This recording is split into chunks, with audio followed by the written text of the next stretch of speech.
అయితే వాళ్ళందరూ వ్యభిచారులు, తాగుబోతులు ఇవన్నీ ముద్రేశారు. అవన్నీ కూడా అసత్యాలు. కావాలంటే మనం వాటిని బైబిల్లో నుంచే ఖండించవచ్చు. వేరే సందర్భంలో వాటి గురించి మాట్లాడతాను. వీళ్ళకి విగ్రహారాధన అంత అసహ్యం అయితే మరి మాకు కూడా ఈరోజు శవాలను ఆరాధించే వాళ్ళని చూస్తే అసహ్యం వేస్తుంది. ఇళ్లలో వేలాడే శవాన్ని పెట్టుకుని చెక్క మొక్కలను పెట్టుకుని ఆరాధించుకునే వాళ్ళని చూస్తే మాకు కూడా చాలా అసహ్యంగా ఉంది. దానికి మనం ఏం చేస్తాం మరి? ఎవడి పద్ధతి ఆడిది, ఎవడి ఇష్టం వాడిది. సరే, అన్యజాతి వాళ్ళు విగ్రహారాధన చేసుకుంటున్నారండి. ఇశ్రాయేలీలు అందరూ విగ్రహారాధన చేయరు కదా. ఒకడు చచ్చిపోయాడు, ఆడి పెళ్ళాన్ని. అన్యజాతి వాళ్ళ దగ్గర పంపాల్సిన అవసరం లేదు కదా. ఇశ్రాయేలీల్లోనే ఇంకా చాలామంది ఉంటారు కదా. ఎవరన్నా మంచి కుర్రాన్ని చూసి పెళ్లి చేయొచ్చు కదా, లేకపోతే వాడి దగ్గర పంపించవచ్చు కదా.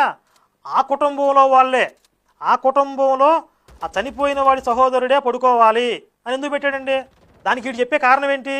అన్యజాతి వాళ్ళు విగ్రహారాధకులు సరే, మిగిలిన వాళ్ళు కాదు కదా, ఇశ్రాయేలీలు కాదుగా, మిగిలిన కుటుంబాల వాళ్ళ దగ్గర పంపించవచ్చుగా. అసలు వీడు చెప్పిన దానికి దీనికి ఏమైనా పొంతన కుదురుతుందా? వీడు ఎట్లా చెప్తున్నాడు, ఆ వినేవాళ్ళు ఎట్లా అంటున్నారో. మళ్ళీ వీడు ఏమంటున్నాడు, పిల్లలు పుట్టించిన తర్వాత వాళ్ళకి వీళ్ళకి సంబంధం ఉండదని చెప్తున్నాడు. ఏది